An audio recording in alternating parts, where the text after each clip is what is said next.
హరీష్ రావుకు వ్యతిరేకంగా సాక్ష్యం చెప్పమంటూ ఎంక్వైరీ చేసి పోలీసులు నానా ఇబ్బందులు పెట్టారు. సో జైల్లో కూడా పెట్టారు తనని.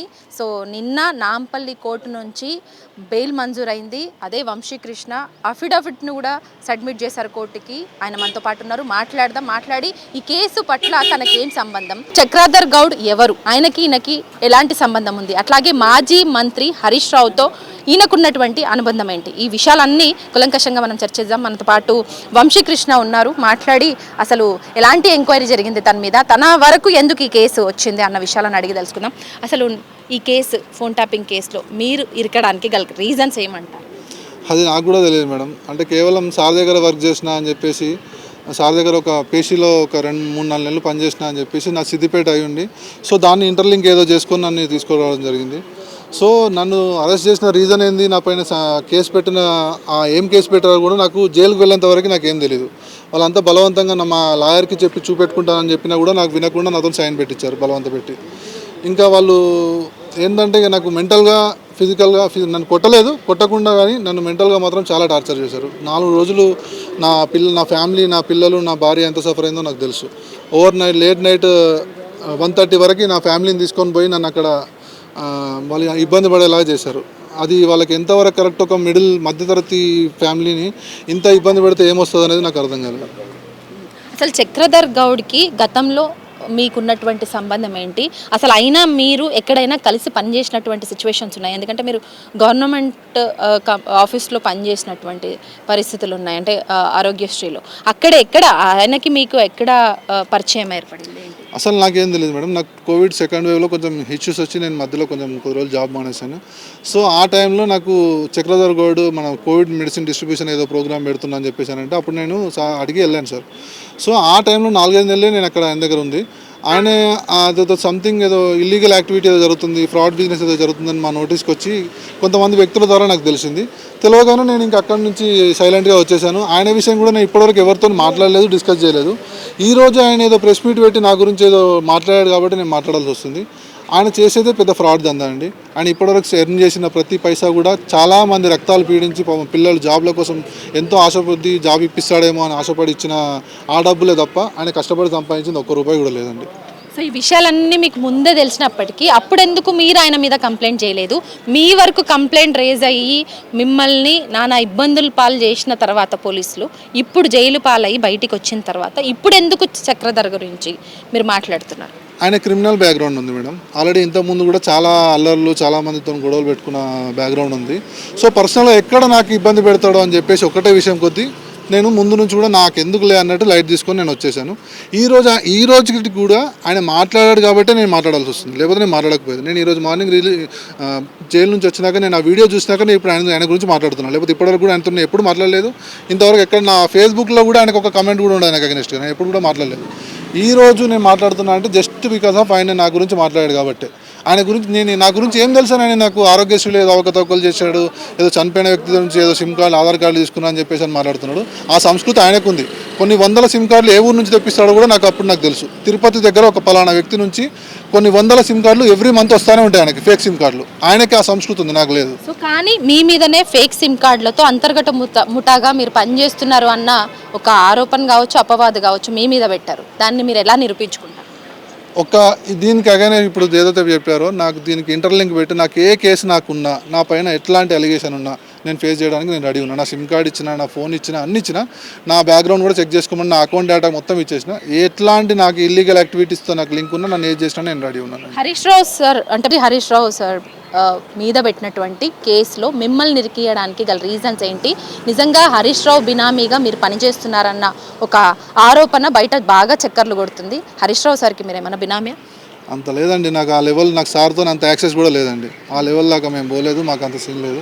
మేము ఏదో మధ్యతరగతికి ఏదో చిన్న ఫ్యామిలీ, మేము ఏదో జాబ్ చేసుకొని బతికే వాళ్ళము. మాకు సార్తో అంత యాక్సెస్ లేదండి. సో ఇవన్నిటిని ఎట్లా చూస్తారు? అసలు ఈ కేసు నుంచి మీరు ఎట్లా బయటపడతారన్న ఒక నమ్మకం ఉంది మీకు? నేను తప్పు చేయలేదండి. నేను డే 1 కూడా నేను పోలీసులు పిలిచినప్పుడు విచారణకు ఎందుకు హాజరైనా అంటే నేను తప్పు చేయలేదు. ఇంతవరకు ఎట్లాంటి నాకు తప్పు చేసిన అది లేదు కాబట్టి నేను వెళ్ళాను. ఇప్పుడు కూడా నా పరువు తీయాలని చెప్పి నన్ను మెంటల్గా హెరాస్ చేయాలి, ఎట్లా అన్నా వీటితో చెప్పాలి ఏదో ఒక విషయం అనేది వాళ్ళకి ఉంది కాబట్టి నన్ను మా ఇంటి దగ్గర నా పరువు తీయడము, నా జాబ్ పరంగా నా పరువు తీయడం అది చేశారు. అంతకంటే ఏం చేయలేరు. నేను డీజీపీ సార్ దగ్గరికి వెళ్తానండి. కంపల్సరీ నాకు పోలీస్ వ్యవస్థ మీద నమ్మకం ఉంది, గవర్నమెంట్ మీద నమ్మకం ఉంది.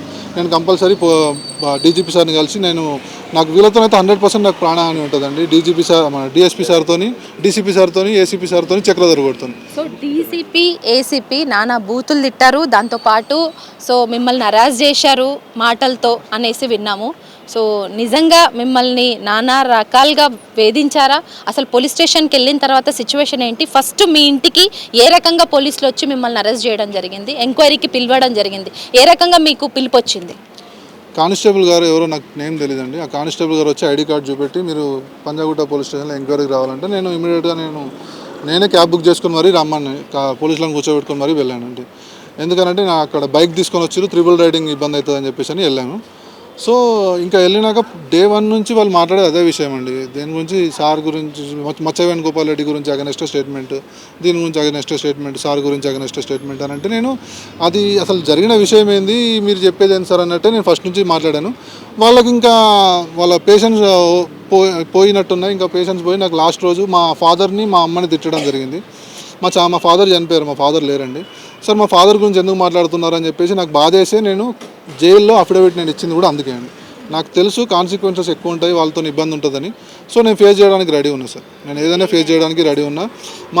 కేవలం మా నాన్నని, మా అమ్మని తిట్టారు కాబట్టి నేను అఫిడవిట్ ఇచ్చానండి. సో నరకం అంటే ఏంటో చూపిస్తా.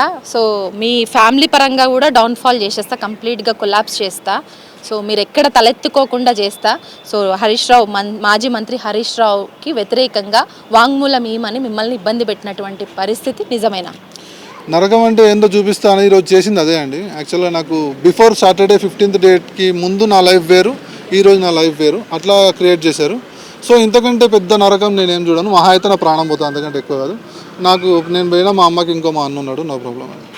సో అంటే మీ వెనకాల ఏదన్నా పార్టీ లేదంటే బలమైన నాయకుడు ఉన్నాడు అనేసి కూడా ఒక అపవాదు మీ మీద పెడుతున్నారు. నిజంగా ఒక పార్టీ కానీ ఒక బలమైన నాయకుడు కానీ మీ వెనకాల ఉన్నారా? అట్లా ఉంటే నేను జైలు బయటకు వచ్చినాక నాతో ఏదైనా కంప్లైంట్ ఎవరైనా చెప్తే నేను చేస్తా కావచ్చు. జైల్లో ఉన్నప్పుడు నేను కంప్లైంట్ ఇచ్చినా అంటే జస్ట్ బికాజ్ ఆఫ్ నా ఫ్యామిలీని మాట్లాడారు కాబట్టే, నా ఫ్యామిలీ, మా ఫాదర్, మా మదర్ గురించి మాట్లాడారు కాబట్టే నేను ఇచ్చాను. అదేదైనా ఉంటే నేను బయటకు వచ్చినాక ఎవరో మాట విని నేను చేస్తే అది తప్పయ్యేది, అంటే మీరు అనుకునేలాగా ఉండేది. కానీ నేను జైల్లో ఉన్నప్పుడే నేను నా ఇష్టపూర్వకంగా నేను ఇచ్చాను అది. సో ఫ్యూచర్లో మీ అంటే కంప్లైంట్ ఇచ్చిన వాళ్ళ మీద మీ ఫైట్ ఉంటుందా, లేదంటే ఏసీపీ డీసీపీ మీద ఉంటుందా, ప్రభుత్వం మీద ఉంటుందా? ఫైట్ ఎట్లా ఉండబోతుంది మీది? ఫైట్ ఎవరి మీద లేదండి. సార్ వాళ్ళు అట్లా మాట్లాడిన దానికి ఒకటే నాకు బాధ, మిగతా ఏది నాకు లేదు.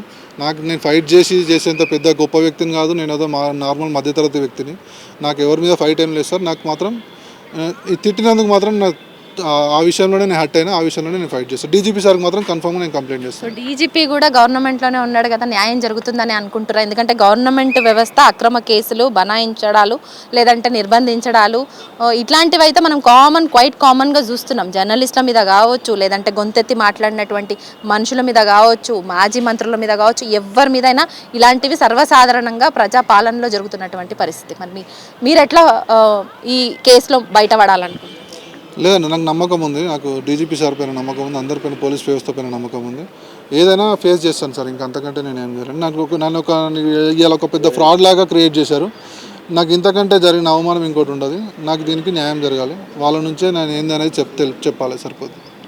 సో మొత్తానికైతే ఒక మనిషిని ఫ్రాడ్ లాగా క్రియేట్ చేయడం అనేది చాలా బాధాకరమైన విషయం. ఎందుకంటే 10 మందిలో చాలా గౌరవంగా బతికేటువంటి మనిషిని కొలాప్స్ చేయడం అంటే ఇదేనేమో. సో ప్రజాపాలన అంటూ అధికారంలోకి వచ్చినటువంటి రేవంత్ సర్కారు అక్రమ కేసులు అంటూ మాజీ మంత్రుల విషయంలో ఇలాంటి సామాన్య వ్యక్తుల్ని ఇరికించి వాళ్ళ మీద కేసులు బనాయించి వాళ్ళని అనేక రకాలుగా వేధించడం కావచ్చు, బూతులు తిట్టడం కావచ్చు, ఇవన్నీ కూడా చేస్తున్నటువంటి పరిస్థితిని ఆయన మాటల్లో మనం విన్నాము. తనకు న్యాయం జరిగే వరకు తన పోరాటం ఆగదు. డీజీపీ లెవెల్లో నేను వెళ్తాను, న్యాయం జరిగే వరకు పోరాటం చేస్తాను, నా మీద ఆరోపణలు ఏవైతే వచ్చాయో వాటిని క్లీన్ స్వీప్ చేసుకునే వరకు కూడా న్యాయ పోరాటం చేస్తా అనేసి కూడా వంశీకృష్ణ మనతో మాట్లాడుతున్నటువంటి సిచ్యువేషన్. కెమెరా పర్సన్ రాజేష్తో హరిత, న్యూస్ లైన్ తెలుగు.